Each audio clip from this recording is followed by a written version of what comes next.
नमस्कार सभी बहनों और माताओं को। मैं प्रदीप सिंह लखनऊ से मिशन शक्ति कार्यक्रम के मैं आप सबका स्वागत करता हूं। आगे की रूपरेखा जो आज की है वो डॉक्टर मंदाकिनी शुक्ला जी देखेंगी। डॉक्टर मंदाकिनी शुक्ला का आपको परिचय दे दूं। डॉक्टर मंदाकिनी शुक्ला पेशे से डॉक्टर हैं, डेंटिस्ट हैं और हंसना फाउंडेशन के स्टेट हेड भी हैं हरियाणा स्टेट के लिए। और इसी के साथ साथ डॉक्टर मंदाकिनी शुक्ला विभिन्न अन्य संस्थाओं के साथ भी जुड़ के काम करती हैं महिलाओं के लिए और इवन मेडिकल और हेल्थ हाइजीन को लेके। आज के इस क्रम में मिशन शक्ति के प्रोग्राम में पहले डॉक्टर मंदाकिनी इस तरीके से बताएंगे कि वर्क प्लेस पे किस तरीके से सेफ्टी सिक्योरिटी को हेल्थ को प्रायोरिटी रखते हुए काम किया जा सकता है, क्या क्या मानक रहेंगे कि हम उस मानक के अकॉर्डिंगली, उस स्टैंडर्ड के अकॉर्डिंगली जो हेल्थ के मानक हैं, जो स्वास्थ्य के मानक हैं, उनको उनके वो डेलिब्रेशन देंगी, आपको बताएंगी। और उसके बाद जो गवर्नमेंट की स्कीम्स हैं, मुख्यतः जो उत्तर प्रदेश की स्कीम्स हैं और जैसे गवर्नमेंट ऑफ इंडिया की स्कीम्स हैं, जो जिन स्कीमों से जैसे इंश्योरेंस की स्कीम है या जो हेल्थ की स्कीम है, ये दोनों ही स्कीम्स जो गवर्नमेंट ऑफ उत्तर प्रदेश की है या गवर्नमेंट ऑफ सेंट्रल गवर्नमेंट की है, उसके बारे में वो आपको बताएंगी विस्तार से। अंत में जब सेशन खत्म होगा, जिस तरीके से मंदाकिनी जी जब खत्म करेंगी, अगर मेरे को समय मिल पाया, क्योंकि मैं अभी खुद मीटिंग में हूँ इस जगह और I am on the way, तो अगर मेरे को समय मिल पाया तो मैं और डेलीब्रेशन भी आपको दूंगा और चीज़ों के बारे में ज्ञान दूंगा कि किस तरीके से हम उन स्कीम्स का फायदा उठा सकते हैं या कहाँ कौन सी जगह पे लिंक करने से गूगल पे कहाँ जोड़ा जाए, उसको उन फॉर्म्स को भरा जाए, इन फॉर्म्स को भरने से हमें हेल्प मिल सकती है, हमें अपने लिए नहीं, अपने साथियों के लिए भी, अपने बच्चों के लिए भी। ज़्यादा समय ना लेते हुए मैं गुजारिश करूंगा डॉक्टर मंदाकिनी शुक्ला से कि वो अपना प्रेजेंटेशन या अपनी टॉक शुरू करें। धन्यवाद।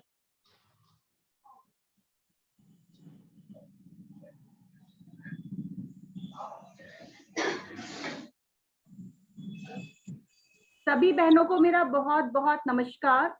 और अभी जैसे प्रदीप सर ने बताया कि हम लोग बात करेंगे आज महिला स्वास्थ्य के बारे में और कैसे आप लोग सब इतना काम कर रहे हैं, वहाँ पे इंडस्ट्रीज में किस तरीके से काम हो रहा है, आप लोगों के लिए क्या जरूरी है, आप लोगों के स्वास्थ्य के लिए क्या अच्छा है, हम उस बारे में आज बात करेंगे। ठीक है, तो सबसे पहले मैं महिला स्वास्थ्य से शुरू करती हूँ। देखिए, जो महिलाओं का योगदान है हमारे जीवन में, उसको तो हम नजरअंदाज नहीं कर सकते। आप जो अपने घर परिवार के लिए कर रही हैं, आप अपने काम में इतनी निरंतर कार्यरत रहती हैं, तो उसको तो कोई भी नजरअंदाज नहीं कर सकता है। तो इसी चीज को यस मैम, तो इसी चीज को हम नजरअंदाज नहीं कर सकते हैं। और स्वास्थ्य के बारे में अगर मैं कहूँ तो महिला स्वास्थ्य के बहुत सारे पैमाने होते हैं जिनको हम लोग समझते हुए भी नहीं समझना चाहते हैं या कई बार हम नजरअंदाज कर देते हैं। तो उसके लिए मैं आपसे यही कहना चाहूंगी कि आपका स्वास्थ्य सर्वोपरि है, क्योंकि आप एक घर की, आप एक धरोहर है, एक परिवार को आप चलाती हैं, तो इसलिए आपका स्वास्थ्य जो है वो सर्वोपरि है, उसको हम नजरअंदाज नहीं कर सकते। तो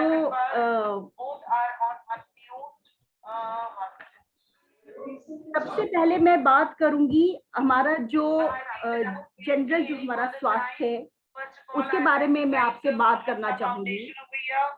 तो सबसे पहले मैं ये कहूंगी कि जो हमारा जो शारीरिक स्वास्थ्य है, हमारे अंदर खून की कमी रह जाती है, कई बार हमारी हड्डियां कमजोर हो जाती हैं कई बार, तो उस चीज के ऊपर हमारा ध्यान जो है ज्यादा रहना चाहिए। हम लोग सारा दिन में क्या खा रहे हैं, कैसे कर रहे हैं, इस चीज पे अक्सर हमारा ध्यान जाता नहीं है।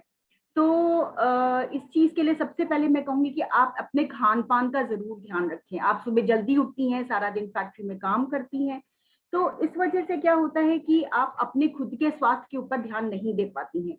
ऐसे में ये जरूरी है कर पाना, देख पाना कि आप अपना खान पान सही रख रही हैं कि नहीं, खून की कमी तो नहीं हो रही है शरीर में। अक्सर महिलाओं में देखा गया कि खून की कमी हो जाती है, बच्चा हो जाने के बाद ये दिक्कतें और भी बढ़ जाती हैं।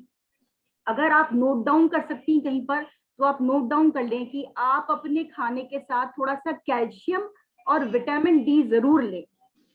ये 2 चीजें अपने स्वास्थ्य में लेना, बहुत खाने में लेना बहुत जरूरी है, चाहे तो थोड़ा दूध के साथ या जैसे भी।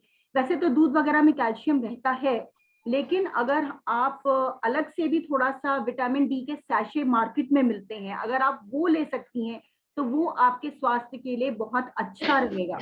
इसके साथ में रोज हरी सब्जी, फल खाना। फल हम अक्सर अपने परिवार को खिला देते हैं, हस्बैंड को और बच्चों को। सबसे पहले फल आता है तो इन लोगों के लिए आता है, तो थोड़ा सा हमें इस चीज का भी ध्यान देना है कि हम अपने खुद के स्वास्थ्य के बारे में भी सोचें और खुद का भी ध्यान रखें कि हम क्या खा रहे हैं और क्या नहीं खा रहे हैं। इसके अलावा मैं आपसे कहूंगी कि जो हमारा दांतों की चिकित्सा है, जो हमारे मौखिक स्वास्थ्य, हमें अपने मौखिक स्वास्थ्य के बारे में भी ध्यान रखना चाहिए। हमारा ध्यान अक्सर उस चीज पर जाता नहीं है कि हम लोग कैसे ब्रश कर रहे हैं, कैसे अपनी चीजों का ध्यान रख रहे हैं।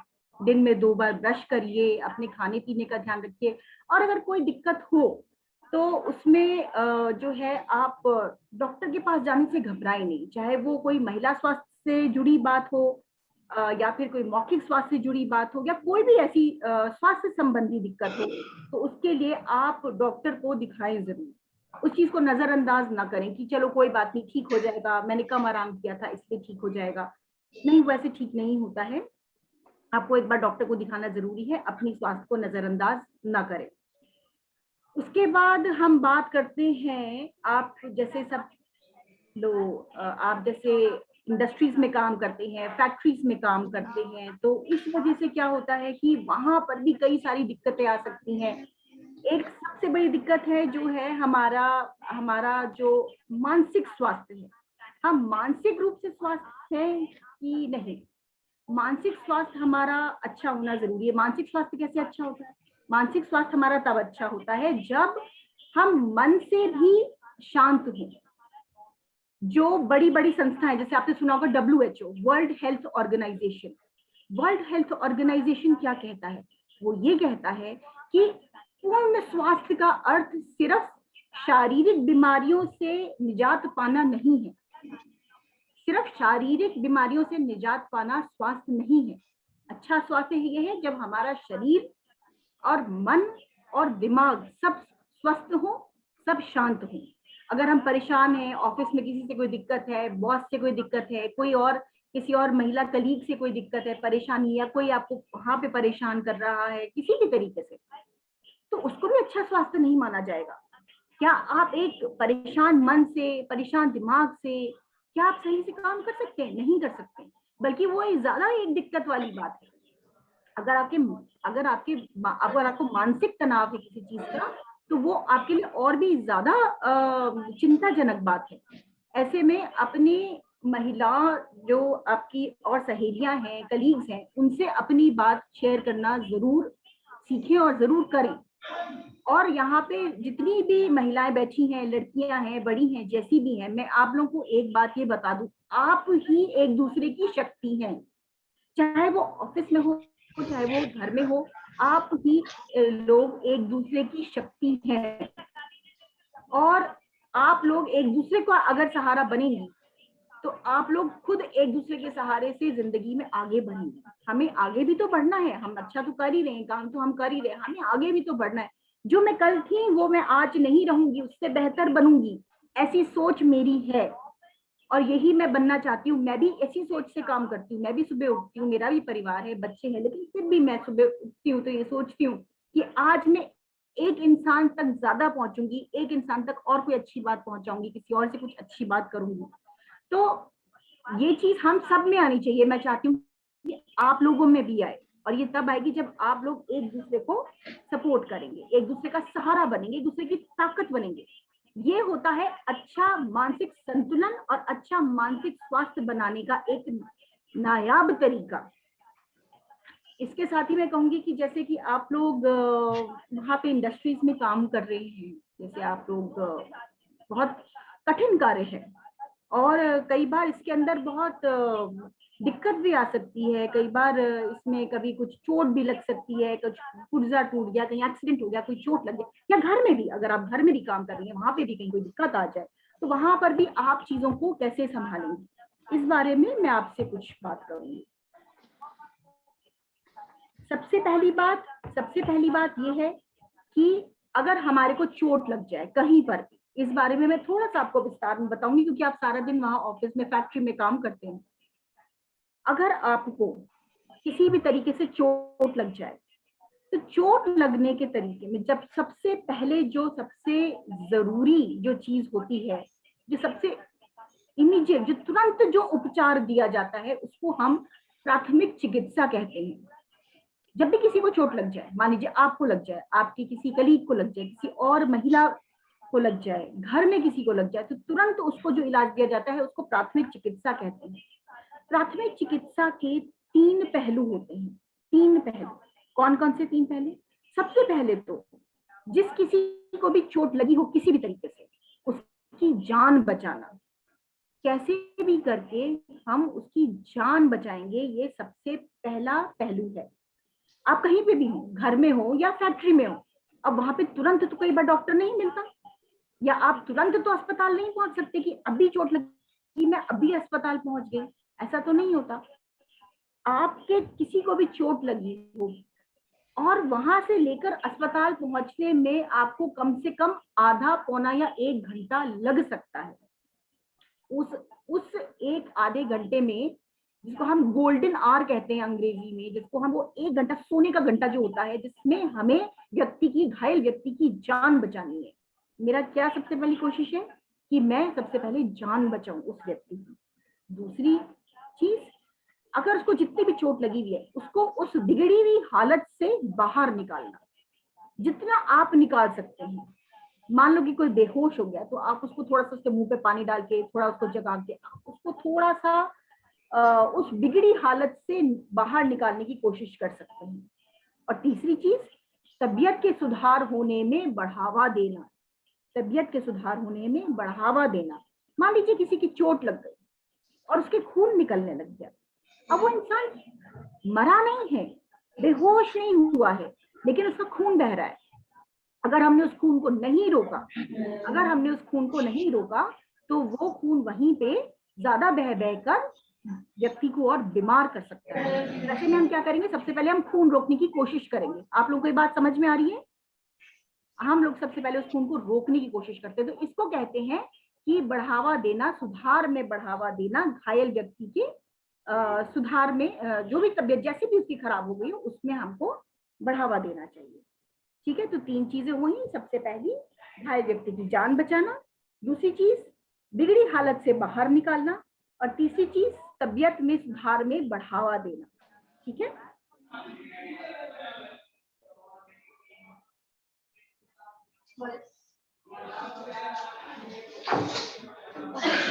मान लीजिए किसी को चोट लगी, आप लोगों को मेरी आवाज आ रही है? ठीक है, मान लीजिए किसी को चोट लग गई, किसी को नुकसान हो गया। ठीक है, तो सबसे पहले आपने क्या चेक करना है कि वो जिंदा है कि नहीं है, उसके हृदय की धड़कन चल रही है कि नहीं है, नहीं चल रही है, कोई दिक्कत लग रही है, कम लग रही है, नर्व्स चेक करो। इतना तो सबको पता है, नर्व्स चेक करो, उसकी दिल की धड़कन ठीक चल रही है कि नहीं चल रही है, नहीं चल रही है। उसका एक तरीका होता है, उसको हम कहते हैं CPR। हम सब कोशिश कर सकते हैं। कैसे? उसके जो दिल है, जहाँ पर हृदय होता है, दोनों हाथ से उसको कस कस के दबाओ, कस कस के 4 बार 5 बार कस कस के, और साथ के साथ मुंह से हवा दो उसको, ऐसे। दिन में 4-5 बार हमने उसको 1 मिनट में दबाया, 1 2 3 4 5, और साथ में हवा दो उसके मुंह से मुंह लगा के, ऐसे, इस तरीके से। हमें किसी भी तरीके से उसके हृदय गति को रुकने नहीं देना है, हमें उसको चलाना है, चाहे वो बच्चा हो, चाहे वो घर का परिवार का कोई हो, चाहे आपकी फैक्ट्री में कोई हो। अगर किसी को चोट लगी हो एकदम से, उसकी हृदय की धड़कन आपको लगता है बंद हो सकती है, तो सबसे पहले इसको कहते हैं CPR। सब लोग इस चीज को समझने की कोशिश करो। चाहे तो मोबाइल पे वीडियो देखो, ये सब चीजें बहुत जरूरी होती है। वो 1 घंटा जिसमें हम किसी भी इंसान की जान बचा सके और उसको जिंदा अस्पताल पहुंचा दें, तो बहुत कुछ बच सकता है ना। तो आप लोगों को आपस में चीज सीखने की जरूरत है। इसको कहते हैं CPR, दोनों हाथों से जहां पर हृदय होता है, जोर से उसको 1 2 3 4 5 कस कस के जितनी ताकत लगा सकते हैं। हमें किसी भी तरीके से वो रुकी हुई हृदय गति को चालू करना है। हमारा हृदय क्या होता है, जो हमारा हार्ट होता है क्या होता है, वो एक पंप होता है। कैसे चलता है, थक थक थक थक थक थक ऐसे चलता है। हमें उसको वापस चलाना है। अगर वो किसी वजह से रुक गया है, धक धक कस के उसको दबाएंगे, चलना शुरू हो जाता है, धक धक। और एक बार वो चलना शुरू हो जाए, तुरंत मरीज को अस्पताल शिफ्ट करने की कोशिश करो। अगर वो सही टाइम पे शुरू नहीं हो सका तो फिर मरीज का बचना बहुत मुश्किल हो जाता है। दूसरी चीज ये चेक करो कि उसके गले में कुछ अटका तो नहीं है। कई बार सांस रुक जाती है किसी वजह से, एकदम से कुछ मुंह के अंदर गया, कोई टुकड़ा चला गया, उसके अंदर कुछ वो तो अंदर तो नहीं चला गया, कोई छोटा बच्चा है उसके गले में तो नहीं कुछ फंस गया। अगर ऐसा हुआ है, उसको उल्टा करो, उल्टा करके पीठ को जोर से थपथपाओ, जोर से धक्का दो, जोर से, ताकि बाहर निकले कोई चीज, तो सांस आनी शुरू हो। भाई सबसे जरूरी क्या चीजें होती हैं, हृदय गति नहीं रुकनी चाहिए, सांस नहीं रुकनी चाहिए, और तीसरी चीज खून ज्यादा नहीं बहना चाहिए। अगर ये 3 चीजें हम कंट्रोल कर सकते हैं, अगर ये 3 चीजें हम कंट्रोल कर सकते हैं तो हम बहुत कुछ मैनेज कर सकते हैं। समझ रहे हैं आप लोग मेरी बात? तो 3 चीजें हो गई, इसको कहते हैं ABC। ए मतलब एयरवे, सांस की नली का चलना और हृदय गति का चलना। बी मतलब ब्रीदिंग, सांस और फिर हृदय गति। और सी सर्कुलेशन, मतलब खून का नहीं रुकना हो, कम होना चाहिए। ठीक है, ये 3 हो गई हमारी जरूरी, बिल्कुल जरूरी चीजें। अब इन सब चीजों को हम पाएं कैसे, हम करें कैसे? CPR तो हम हाथ से कर सकते हैं, मुंह से हम सांस दे सकते हैं। इसके अलावा हम क्या कर सकते हैं? हम सबके पास, हमारे घरों में, हमारी फैक्ट्री में, आप जहां पर भी हैं, हमारे पास एक फर्स्ट एड का डब्बा होना जरूरी है, एक फर्स्ट एड बॉक्स होना जरूरी है। उस फर्स्ट एड बॉक्स की क्या जरूरत होती है? उसके अंदर कुछ ऐसी छोटी छोटी चीजें हम रख लेते हैं कि एकदम से किसी को चोट लगी हो या कोई दिक्कत हुई हो तो हम एकदम से उसको कंट्रोल कर सकते हैं। अब सामने कोई है जिसको कि एक सेकेंड में,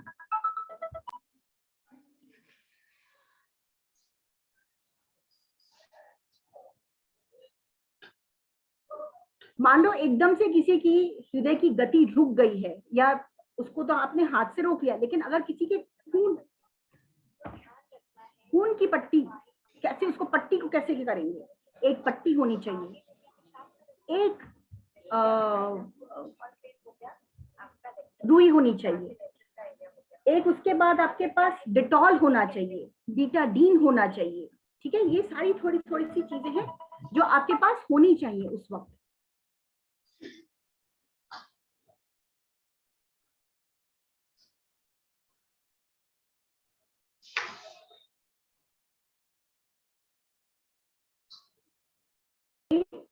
ये सब चीजें आपके पास होनी चाहिए। पट्टी, साबुन, और क्या होना चाहिए? आंख के ऊपर लगाने वाली छोटी छोटी पट्टियां होती हैं, ऐसी छोटी छोटी पट्टियां होती हैं आंख के ऊपर लगाने वाली, वो होनी चाहिए। एक ऑइंटमेंट आता है, उसका आपने नाम सुना होगा, उसको कहते हैं सोफ्रामाइसिन ऑइंटमेंट। उसका नाम होता है सोफ्रामाइसिन ऑइंटमेंट। उसका क्या काम होता है कि अगर कोई चोट लग जाए आपको, अगर आपको कोई चोट लग जाए तो आप उसके ऊपर, चोट के ऊपर काम लगा के और उससे आप आराम पा सकें।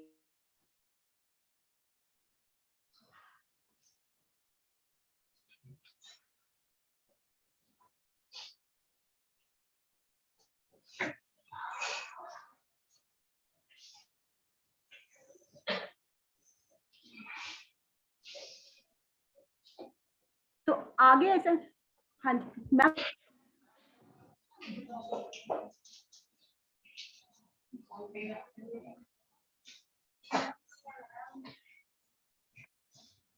तो मैं ये कह रही थी कि डेटॉल, बीटाडीन और दर्द दूर करने वाली दवाइयां, ये सारी जितनी भी चीजें हैं ये आपके उस डब्बे में होनी चाहिए। पट्टी, दवाई, बीटाडीन, सोफ्रामाइसिन ऑइंटमेंट, और एक होती है क्रेप बैंडेज। मान लीजिए किसी के भी आप इस तरीके से फ्रैक्चर हो गया, हड्डी टूट गई है, अब क्या करें? मान लीजिए किसी की भी हड्डी टूट गई है तो क्या करें? हड्डी तोड़ने जब टूट जाए इस हालत में सबसे पहले तो आप मरीज को सीधा लिटा दें। सबसे पहले तो आप मरीज को सीधा लिटा दें और उसका हाथ या पैर या जो भी टूट गया है उसको आप सीधा करने की कोशिश करें। जब वो चीज हाथ पैर सीधे हो जाएंगे तो उसके बाद आप जो है थोड़ा बहुत अगर आपसे हो सके तो एक क्रेप बैंडेज हो सकता है, एक क्रेप बैंडेज की आप मदद से उस टूटे हुए हड्डी को आप जो है जोड़ सकते हैं। आप उसको जोड़ सकते हैं और उसको आप थोड़ा सा स्टेबल कर सकते हैं। स्टेबल आप इस तरीके से कर देंगे ना उसको तो वो और ज्यादा टूटेगा नहीं, वो और ज्यादा टूटेगा नहीं, वो और ज्यादा खराब नहीं होगा, जो और स्थिति है ना वो खराब नहीं होगी, वो वहां पे स्टेबल हो जाएगा। उसके बाद आप मरीज को अस्पताल ट्रांसफर कर सकते हैं। उसके बाद आप मरीज को इधर ट्रांसफर कर दीजिए तो उससे वो जो हड्डी का जो जोड़ है ना वो थोड़ा सा स्टेबल हो जाएगा, वो थोड़ा सा स्टेबल हो जाएगा, वो थोड़ा सा वहीं पे रुक जाएगा। तो ये 2-4 तरीके ऐसे हैं जो बिल्कुल बेसिक आप अपना सकते हैं। एक चीज हो गई, फिर और चौथी पांचवी चीज, कहीं पर आग लग जाना। मान लीजिए आप किसी फैक्ट्री में हैं, आप आग लग गई आपकी, तो आप उस स्थिति में क्या करेंगे?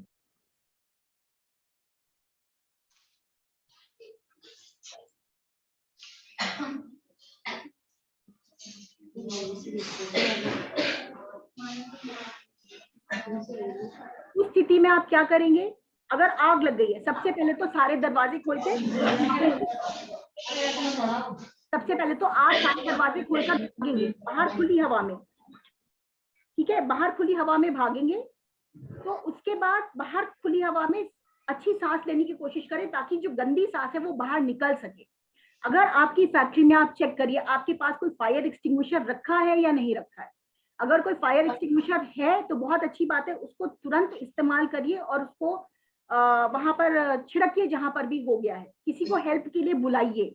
अगर नहीं है आपकी फैक्ट्री में कोई फायर एक्सटिंग्विशर तो प्लीज आप अपने सीनियर से बात करिए या चेक करिए कई बार खत्म तो नहीं हो गया है। कई बार वो लगता तो है शुरू में लेकिन कई बार खत्म हो जाता है, कहीं वो खत्म तो नहीं हो गया है, कहीं कोई और दिक्कत तो नहीं हो गई है।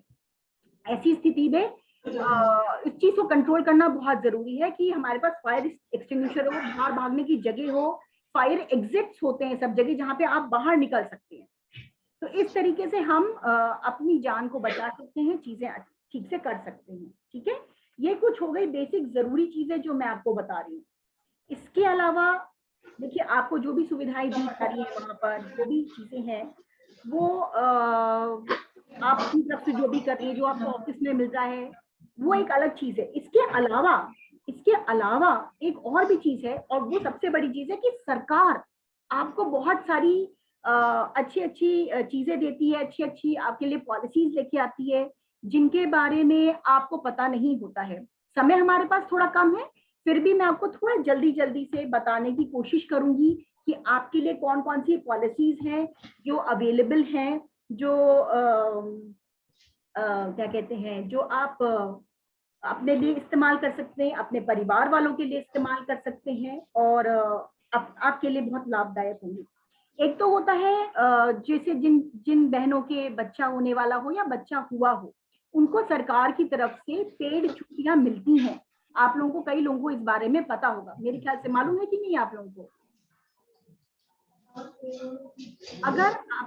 अगर आपके 2 बच्चे हैं, अगर आपके 2 बच्चे हैं तो आपको अब छुट्टियां ज्यादा मिलने लग गई हैं। बच्चा पैदा होने के 26वें हफ्ते तक आपको छुट्टियां मिलती हैं। अगर 3 बच्चे हो तो फिर हाँ, अगर तीसरा बच्चा हो तो तीसरे बच्चे में आपको थोड़ी सी छुट्टियां कम मिलती हैं। उसके बाद अगर आप कि कोई ऐसे, अगर आप किसी ऐसे बच्चे को जानती हो, छोटे बच्चे को जानती हो जो रेलवेज में कहीं खो गया हो, ट्रेन में कहीं खो गया हो, उसको कहीं कोई दिक्कत हो गई हो, तो आप ऐसे बच्चों की मदद कर सकती हैं, उनको बता सकती हैं कि उनके लिए भी सरकार ने कुछ सुविधाएं दे रखी हैं। ठीक है, उनके लिए भी सरकार काफी काम कर रही है और सरकारी पॉलिसीज के तहत उन लोगों की मदद करी जा सकती है। एक चीज आपके लिए बहुत जरूरी है, उसको कहते हैं पॉक्सो ई बॉक्स। उसका क्या लाभ है? अगर आपको आपके वर्क एरिया में जहाँ पे आप काम करते हैं वहां पर अगर आपको कोई परेशान कर रहा हो, कोई दिक्कत हो, कोई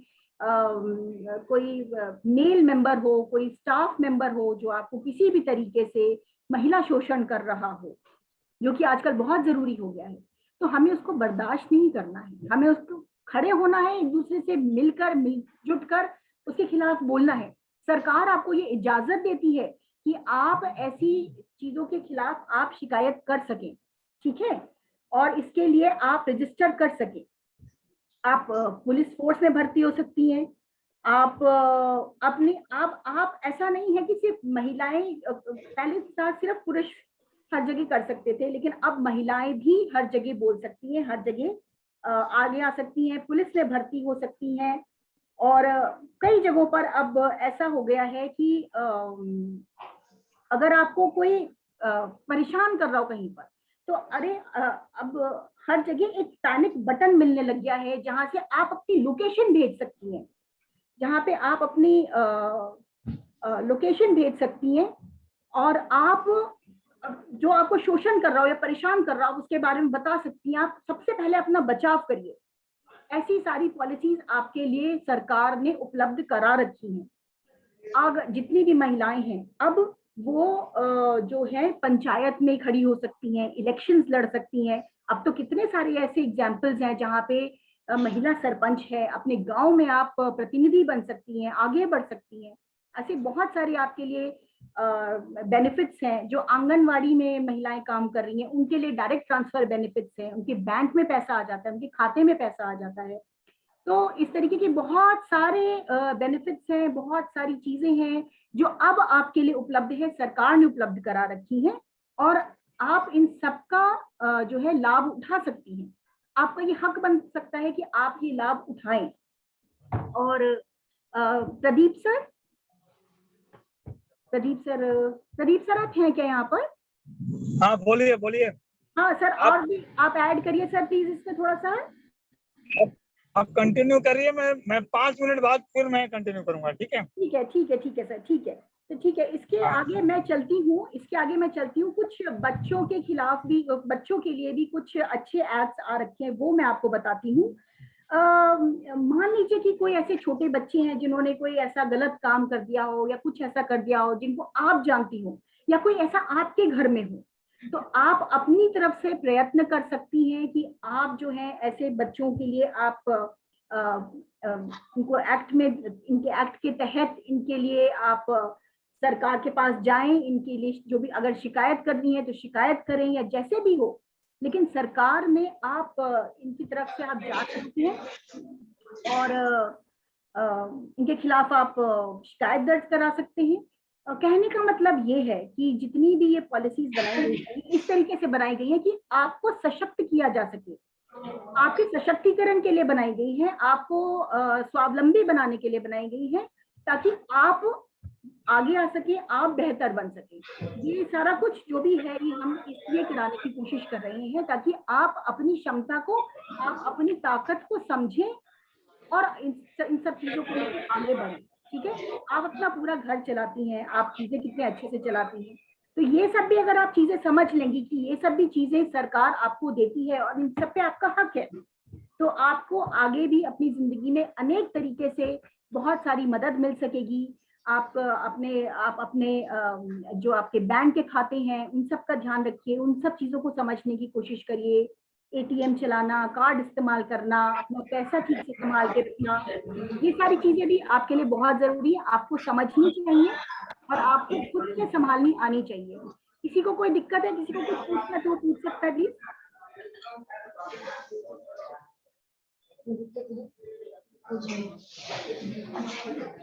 कोई दिक्कत नहीं।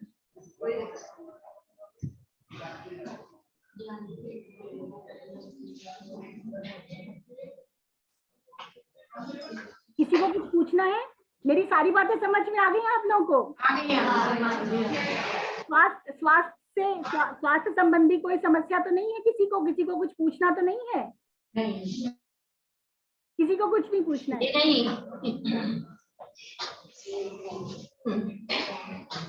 अच्छा ठीक है, आप लोग कहाँ पे रहती हैं? आप लोग वहीं पे पास में रहती हैं? आप लोग कैसे आती जाती हैं, थोड़ा सा मुझे बताइए।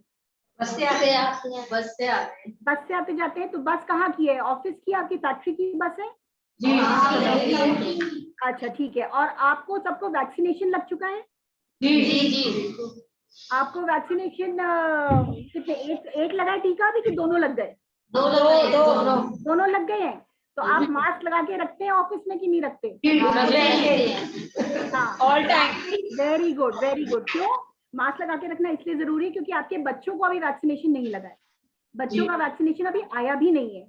अभी 12 साल से ऊपर के, 12 से 18 साल के बच्चों के लिए एक्सपेरिमेंट पे चल रहा है और वो अप्रूव भी हो जाएगा अक्टूबर के लास्ट मंथ। हाँ, बस वो 2-4 महीनों की बात है, वो अप्रूव हो जाएगा। एक बार वो अप्रूव हो जाए तो 12 साल से ऊपर के बच्चों के लिए वो भी शुरू हो जाएगा।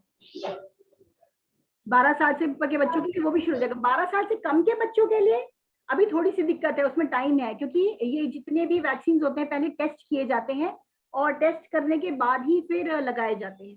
तो मैं आप सबसे यही कहूंगी कि जहाँ तक कोविड का सवाल है, कोविड भी आजकल बहुत जरूरी हो गया है, हमको बहुत ध्यान रखने की जरूरत है, क्योंकि ये जो कोविड होता है ये एक वायरस है और वायरस ना बहुत जल्दी जल्दी बदल जाता है, बहुत जल्दी जल्दी चेंज हो जाता है। तो कोविड का भी ध्यान हम जरूर रखें, है ना। बिल्कुल भी हम इसमें लापरवाही ना करें कि अच्छा अब ये खत्म हो गया है, कुछ हो गया है, दिवाली आने वाली है, तो इस दिवाली के टाइम में त्योहार भी है और भी कई चीजें हैं, तो थोड़ा सा जो है बढ़ती है, लोग बाहर निकलते हैं, थोड़ा इन सब चीजों का भी ध्यान रखें। और शबीर सर अब आ गए हैं। हाँ मंदाकिनी मैडम, मैं चाहूंगा कि मेंस्ट्रुअल हाइजीन पे भी थोड़ा कुछ आप वो बोल दें। अच्छा ठीक है सर। देखिए जितनी भी मेरी बहनें यहाँ बैठी हैं उनसे मैं ये कहना चाहूंगी कि जो हमारा, हम सब महिलाएं हैं, हम सबको महीना आता है, ठीक है। तो पहले इन सब चीजों के बारे में बात नहीं करी जाती थी, पहले इन सब चीजों के बारे में हम इतना खुलकर बोलते नहीं थे।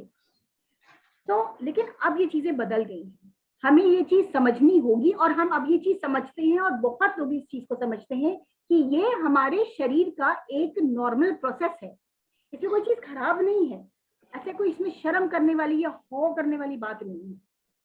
और जब तक हम खुद इस चीज को मानेंगे नहीं, हम खुद इस चीज को अपनाएंगे नहीं, हम इस बात को कभी समझ नहीं पाएंगे कि इसमें कोई शर्म आने वाले या छी या धिक्कारने वाली बात नहीं है। हमारे को, हमारा शरीर बना ही ऐसा है भाई।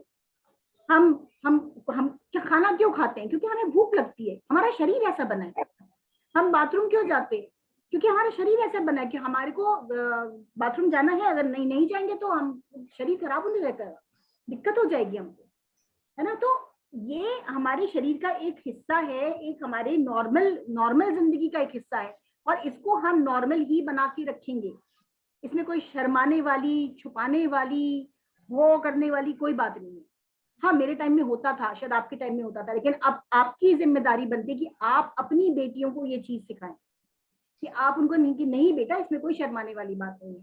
सबको दिक्कत होती है, सबको दिक्कत होती है, मेरे को भी होती है, आपको भी होती होगी, हर एक महिला को कुछ ना कुछ छोटी मोटी दिक्कत होती है और ये बहुत नॉर्मल है, ये बहुत नॉर्मल है। अगर आपकी तबीयत ठीक नहीं है, आप कुछ छुट्टी लेना चाहते हैं, आप बिल्कुल ले सकते हैं।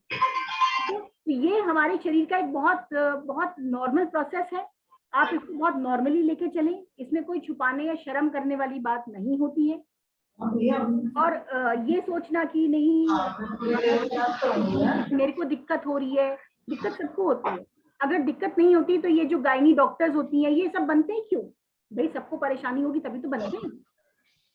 और एक चीज ये भी बता दूं, हम लोग आज भी कई लोग ऐसा होता है, मैंने बहुत महिलाओं को इस पीड़ा से गुजरते देखा है कि जिन महिलाओं की किसी भी वजह से बच्चा नहीं हो पा रहा है, उन लोगों को बहुत कुछ सुनाया जाता है, बहुत कुछ बोला जाता है, लेकिन नहीं, इस चीज को आप लोग सब गांठ बांध लें कि बच्चा अगर मान लीजिए किसी के नहीं हो रहा है तो इसमें कोई डरने या घबराने वाली बात नहीं है। बच्चा पैदा होने के लिए बहुत सारी चीजें शरीर के अंदर चाहिए होती है, कभी कभी कुछ छोटी मोटी चीजें ऊपर हो जाती है जिसकी वजह से हमारे को दिक्कत आ सकती है, प्रेगनेंसी में या डिलीवरी में दिक्कत आ सकती है, ये बहुत नॉर्मल है। अगर इसके लिए हमें कोई थोड़ी बहुत दवाई लेनी पड़े तो इसमें डरने या घबराने वाली कोई बात नहीं है। अगर हमारे को कोई कहे डॉक्टर कि भाई आप ये दवाई लीजिए, तो आप लीजिए दवाई, दवाई लेने से कोई नुकसान नहीं, दवाई आपके अच्छे के लिए बनाई गई है। आपके बुरे के लिए नहीं बनाई गई है। और ये सोचना कि हो मेरे बच्चा नहीं हो रहा है, अरे उसके बच्चा नहीं हो रहा है, नहीं हो रहा है, कोई दिक्कत होगी छोटी मोटी, दवा खाएंगे ठीक हो जाएगा, दवा से नहीं होगा इंजेक्शन लगवाएंगे, लेकिन ठीक हो जाता है, सब चीज हो जाती है। आजकल हर पीड़ा की, हर बीमारी का इलाज जरूरी है, यदि आप इलाज करवाना चाहें तो। कैंसर जैसी भयंकर बीमारी का भी आज इलाज अवेलेबल है, आप इलाज करवाना चाहें तो, ठीक है। तो ये जो चीज है ये आपको अपने यहाँ दिमाग से, दिल से बदलनी है कि मुझे दिक्कत है, हर एक को दिक्कत होती है। अगर आप ऐश्वर्या राय से भी पूछेंगे ना, उनको भी दिक्कत होगी, मैं आपको सच बता रही हूँ। हर महिला को, हर इंसान को, हर जीव जंतु को, जो भी इस दुनिया में पैदा होकर आया है, उसको किसी न किसी प्रकार की शारीरिक पीड़ा जरूर है। तो आप ये ना सोचें कि नहीं, ऐसा नहीं है। अपने आप को किसी से भी, किसी भी तरीके से कमजोर नहीं समझना है। मेरे को कोई और परेशानी होगी, आपको कोई और परेशानी होगी, इसका ये मतलब नहीं कि मैं बड़ी हूँ और आप छोटी हैं, आप छोटी मैं बड़ी, ऐसा कुछ भी नहीं है। हम सब बराबर हैं, हम सबकी दिक्कतें सेम है। मेरा भी घर है, परिवार है, बच्चे हैं, कभी बच्चे परेशान कर रहे हैं, आपके भी बच्चे परेशान करते होंगे। सारा दिन काम करके जाओ, फिर बच्चे तंग करने लगते हैं, मम्मी ये है, मम्मी इतनी देर से आई हो, कहीं कोई कुछ और कहने लगता है। शांति से हाँ भाई हम काम करके आए हैं, 5 मिनट बैठने दो, पानी पीने दो, दिमाग ठंडा करने दो, अब बोलो क्या चाहिए। ठीक है, ठीक है, हमारे बच्चे हैं, हम माँ हैं, इसका मतलब ये नहीं कि हम बिल्कुल अपने आप को घोट के रखते हैं उसके अंदर, नहीं। और बच्चों को भी सिखाओ कि हाँ बेटा मैं तुम्हारी माँ हूँ, मैं भी एक माँ हूँ, मैं भी किसी की बेटी हूँ, मुझे भी 2 मिनट आराम करने दो, जाओ मेरे लिए एक गिलास पानी लेके आओ। अपने बच्चे को सिखाइए, बेटा मैं काम से आई हूँ। आप लोग घर से जाते हैं, काम करके घर जाते हैं, कितने लोग के बच्चे उनको पानी पिलाते हैं? नहीं, किसी का नहीं पिलाते। मेरी बेटी चाय बना के लाती है। वेरी गुड, वेरी गुड, बहुत अच्छी बात, बेटा पिला देता है। वेरी गुड, क्या बात है, क्या बात है। बेटों को खाना बनाना जरूर आना चाहिए, ये बात हुई, सबसे अच्छी बात हुई कि मेरे बच्चे तो जरूर सिखाऊंगी। बिल्कुल। खाना बनाना सिर्फ औरतों का काम नहीं, हर एक को खाना बनाना आना चाहिए। भाई भूख तो सबको लगती है ना, भूख तो सबको लगती है, तो भाई जिसको भूख लगती है उसको अपना खाना बनाना आना चाहिए। भाई मटर पनीर ना बनानी आए, लेकिन दाल रोटी चावल खिचड़ी तो बनानी आनी चाहिए। अगर तुम्हें भूख लगती है तो बेटा तुम्हें खाना बनाना आना चाहिए, चाहे तुम लड़की हो चाहे लड़का। अगर तुम अब बड़े होके बाहर विदेश में पढ़ने जाओ, कोई पढ़ने जाओ, उस टाइम तुम्हारी शादी ना हुई, तो तुम्हारे लिए खाना कौन बनाएगा? तुम खुद ही तो बनाओगे अपने लिए, नहीं। तो इस मानसिकता को हमें बदलना है। मैं चाहती हूँ कि आप इस मानसिकता को बदलें कि मैं लड़की हूँ, मैं औरत हूँ, तो सिर्फ मैं ही करूँ, सिर्फ मैं ही भुगतूं। ऐसा नहीं है, ऐसा बिल्कुल नहीं है। हमें कदम से कदम मिलाकर चलना है, अपनी जिम्मेदारियों को समझते हुए। अपनी जिम्मेदारियों को आप समझें, चाहे वो घर में हो चाहे वो फैक्ट्री में हो। फैक्ट्री में हो, अपने दिल लगा के काम करिए और अपनी जिम्मेदारियों को समझिए, लेकिन अपने हक को भी समझिए। और जब जरूरत पड़े तो वो हक जरूर मांगिए और काम भी दिल लगा के करिए। फिर देखिए कैसे हम लोग सब आगे नहीं बढ़ते, मिलकर आगे बढ़ते हैं, और यही हमको करना है। ठीक है, तो मैं बस आप लोगों को सबसे बड़ी बात इस मीटिंग की है, आपको ये समझाना कि आप लोगों को अपनी शक्ति को समझना है और उसके साथ ही आगे बढ़ना है। ठीक है, ठीक है। Thank you, thank you, thank you so much, thank you so much. Pradeep sir, आज हमारे प्रदीप सर आज कहीं बिजी हैं थोड़ा। Yes, madam, just joining. I am joining. आज प्रदीप सर, भाई आज प्रदीप सर के बिना तो हम कैसे मीटिंग करेंगे? भाई प्रदीप सर को भी 2 लाइनें हमारी सब महिला बहनों से बोलनी है। तो सर थोड़ा सा 2 मिनट आप टाइम दें। आज सर थोड़ा बाहर निकले हुए हैं, और जितनी भी महिलाएं, आज बड़ा अच्छा लग रहा है सबको देख के, सब वेट कर रहे हैं। और सर आगे आप लोग को मेरी आवाज आ रही है? धन्यवाद, धन्यवाद मैडम को सुनने का, डॉक्टर साहिबा को सुनने का। बहुत ज्ञानवर्धक चीजें डॉक्टर साहिबा ने बताई आपको, किस तरीके से आप लोग को अपने वर्क प्लेस पे ध्यान रखना है, अपने सभी क्योंकि आप सब महिलाएं हैं, एक दूसरे का किस तरीके से सपोर्ट करना है, सेफ्टी प्रिकॉशंस क्या रखने हैं, किस तरीके से आपको फर्स्ट एड किट रखनी है। एक्चुअली आपको प्लेस पे, वर्क प्लेस पे फर्स्ट एड किट रहेगी तो आप एक दूसरे का सपोर्ट कर पाएंगे। सीपीआर सब लोग सीखिए, अगर नहीं आता है तो एक बार यूट्यूब में वीडियो देखिएगा सीपीआर कैसे दिया जाता है। सीपीआर देने से आप लोगों की अपने आस पड़ोस, अपने पड़ोस में, अपने वर्क प्लेस में लोगों की जान बचा सकते हैं, क्योंकि हम महिलाएं हैं, हम सीपीआर नहीं करेंगे ऐसा कुछ भी नहीं है। सीपीआर इसलिए है कि हम अपने आसपास कभी भी कोई ऐसी घटना होती है तो लोगों को बचा सके। दूसरी बात, मैं इस कुछ चीजों को आपको बताना चाहूंगा, क्योंकि आप लोग सब, पहले ये बताइए आप सबके पास बैंक अकाउंट है? बैंक अकाउंट सबके पास है? अच्छा, और आधार कार्ड? आधार कार्ड भी सबके पास है? तो बैंक जाके खुद साइन करवाते हो? कितने लोग खुद जाके बैंक का फॉर्म भरते हो? भर लेते हैं। आप में से कितने? एक? बस कोशिश करिए, बैंक में जाइए और बैंक जाके अपना फॉर्म भरने की कोशिश करिए। नहीं आता है, मैडम से सीखिए, यहाँ पे जो आपके सीनियर मैडम है, जो आपका सीनियर स्टाफ है, उससे सीखने की कोशिश करिए। दो चीजें बताऊंगा। एम्प्लॉय ESIC करके होती है एक स्कीम, ठीक है? एम्प्लॉय, ये इंश्योरेंस की स्कीम है। जब कभी भी आप वर्क प्लेस में अपना काम कर रहे हैं और कभी भी किसी का गलती से खुदा ना खास्ता ऐसा हो, बट किसी को क्या बोलते हैं, कोई एक्सीडेंट के कारण से चोट लग जाए या कुछ अंग किसी का कट जाए, अंगहीन हो जाए या मृत्यु तक हो जाए, तो ESIC के माध्यम से आपको पैसा मिलता है, ठीक है? इंश्योरेंस होता है पूरा। आप अपने वर्क प्लेस पे ESIC जरूर करवाइए, ESIC स्कीम में जरूर अपने आप को एनरोल कराइए। दूसरी चीज, जिस तरीके से ESIC होती है इसी तरीके से EPFO होता है। आप लोग का PF करता है क्या कुछ? क्या किसी ने इस EPFO को कोविड के काल में विड्रॉल किया? कोविड के टाइम पे नहीं कोई नहीं। देखिए, EPFO को पहले क्या किया गया था कि EPFO कम से कम 5 से 15 साल बाद EPFO को आप विड्रॉ कर सकते थे। बाद में कुछ संशोधन इस तरीके से आया कि 5 साल बाद भी आप कर सकते हैं। कोविड के टाइम पे एक नया संशोधन आया कि जिसके घर में तंगी है, जिसके घर में पैसे की दिक्कत हो रही है, वो EPFO से अपना आधा पैसा ले सकता है, ठीक है? अगर आपको कोई ऐसा है, आप अपने डिपार्टमेंट में बताइएगा, वहां पे लोग आपको सपोर्ट करेंगे। एक हो गया ESIC, एक हो गया EPFO। EPFO के माध्यम से जो बच्चों को आप पढ़ाते हैं, उन बच्चों को आप स्कॉलरशिप भी करवा सकते हैं। जो हम बच्चों को इंजीनियरिंग के लिए भेज रहे हैं, बच्चों को हायर एजुकेशन में भेज रहे हैं, बच्चों को स्कूल में भेज रहे हैं, तो जब आपको स्कूल में बच्चों को भेजना होता है, हायर एजुकेशन के लिए भेजना होता है, तो अगर EPFO आपने किया होगा, ठीक है, तो EPFO में स्कॉलरशिप की स्कीम अटैच कर दी गई है, तो आप उस स्कॉलरशिप का स्कीम का सपोर्ट ले पाएंगे, ठीक है? गवर्नमेंट की वेबसाइट है, मैं लिंक शेयर कर दूंगा। जब कभी भी किसी को जैसे स्कॉलरशिप की बात करनी हो, गवर्नमेंट कोटे से स्कॉलरशिप चाहिए हो, गवर्नमेंट कोटे से ये सब सुविधाएं चाहिए हो, उस स्कीम पे जाके पढ़िए, उसको समझने की कोशिश करिए, या आपके यहाँ जो मैनेजमेंट का स्टाफ है उसको पहले समझिए और अपने लोगों को बताइए, उस फॉर्म को भरवाइए जिससे इन लोगों को सपोर्ट हो सके।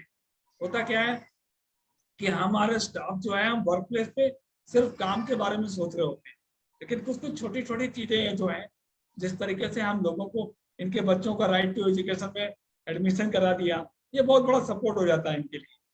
इनके बच्चे नहीं, इनको नहीं पता है कि किस नजदीकी प्राइवेट कॉलेज में राइट टू एजुकेशन के अगेंस्ट में स्कूल में एडमिशन हो सकता है, किस नजदीकी गवर्नमेंट स्कूल में एडमिशन हो सकता है। तो जो मैनेजमेंट स्टाफ है, जो यहाँ का स्टाफ है, वो अगर इस सब चीज में सपोर्ट करेगा तो उनको अच्छा सुविधा मिल जाएगी, अच्छे स्कूल में बच्चे पढ़ेंगे, भविष्य उनका अच्छा होगा। दूसरी एक चीज और मैं बताऊं आपको, 2 गवर्नमेंट की स्कीम्स हैं, प्रधानमंत्री सुविधा योजना, ठीक है, PM जन सुविधा योजना। उस जन सुविधा योजना को एक्सीडेंट और डेथ दोनों के लिए कवर किया गया है, ठीक है? जिस महिला ने या जिस भी कर्मचारी ने, और इवन कर्मचारी नहीं भी अगर आप हैं, अगर आप नॉर्मल में भी एज ए सिटीजन भारत के नागरिक हैं, प्रधानमंत्री जन सुविधा योजना को आप अवेल कर सकते हैं। एक स्कीम और है जिसके माध्यम से एक्सीडेंट का कवर होता है, और दोनों ही जो स्कीम है, PMBJJY और PM जन सुरक्षा योजना, दोनों ही स्कीम में 200 रुपए से कम का लागत आता है, ठीक है? लेकिन आप 200 रुपए का एक साल में 200 रुपए से आपने उस स्कीम को ले लिया, और उस स्कीम के फायदे बहुत ज्यादा है।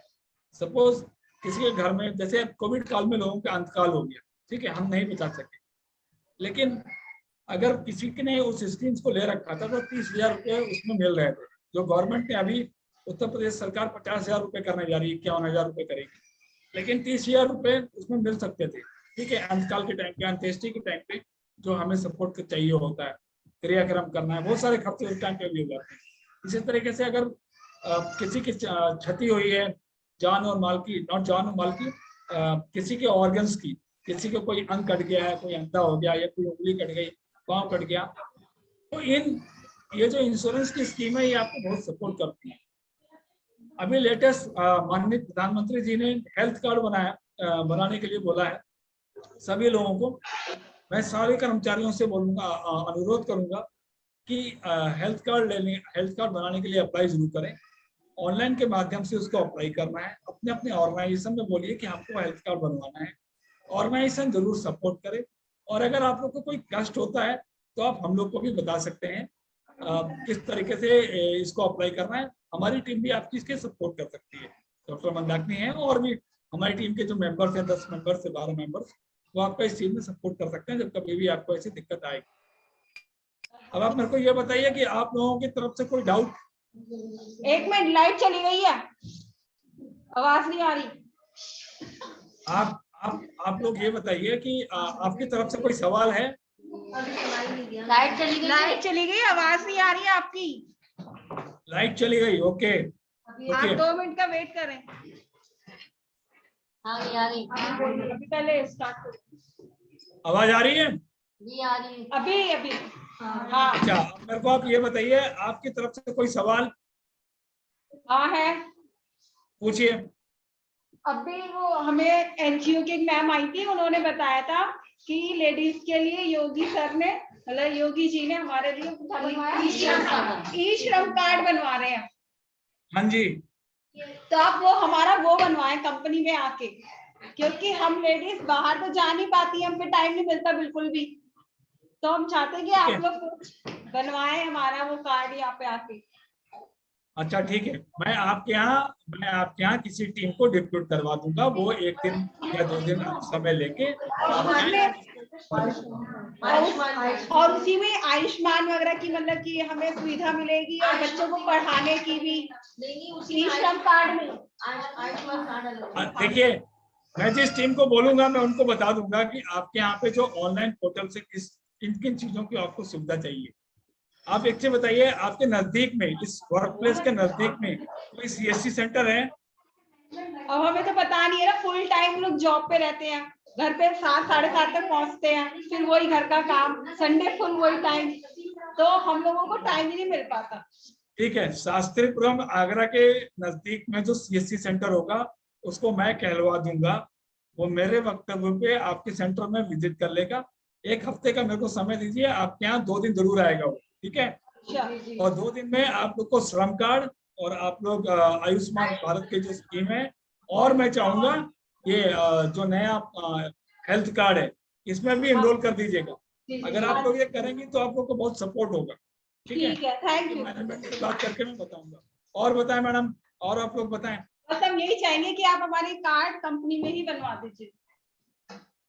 हाँ जी, ये काम करवा दिया जाएगा, ये करवा दिया जाएगा।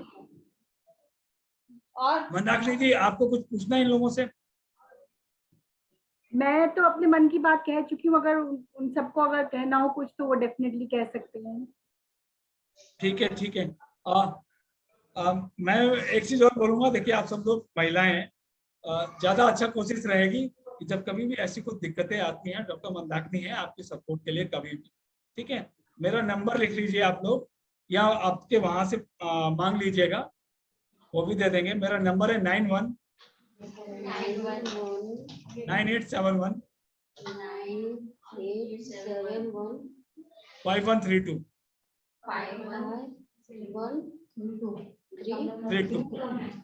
मेरे नंबर पे मैसेज जब लिखिएगा तो ये जरूर लिखिएगा कि कहाँ से बात कर रही हो, कौन है, ठीक है? और क्या समस्या है वो लिख के भेज दीजिएगा। मैं, हमारी टीम और जो नंबर दोबारा से बोलिए सर। 91 हाँ 9871 जी 9198715132। हाँ ठीक है सर, ठीक है। लेकिन अभी आगे का करा सर फुल नेम जिम से ले लेना बस। नहीं सर आपका नाम? शुभ नाम? प्रदीप सिंह मेरा नाम है। Okay sir. ओके, तो धन्यवाद सभी श्रोताओं का, सभी बहनों का, सभी माताओं का, जो आप लोग हमारे लिए आप लोगों ने समय निकाला 1 घंटे का। नमस्कार and thank you to Mandakini madam. सवेरे ही आपके कॉलेज से और आपके मैनेजमेंट से हमारी बात हुई कि हमें ये प्रोग्राम करना है। उन्होंने बोला था तभी करने के लिए, तब मैं किसी और मीटिंग में एक्चुअली व्यस्त था। उनको बोला कि नहीं 4 बजे का रखिए, और डॉक्टर मंदाकिनी जी का शुक्रिया। डॉक्टर मंदाकिनी जी ने बिना समय लेते हुए बोला सर जी हम कर देंगे। सो धन्यवाद आप सभी का, धन्यवाद। एंड मैं मीटिंग्स को एंड कर रहा हूँ। थैंक यू, नमस्कार।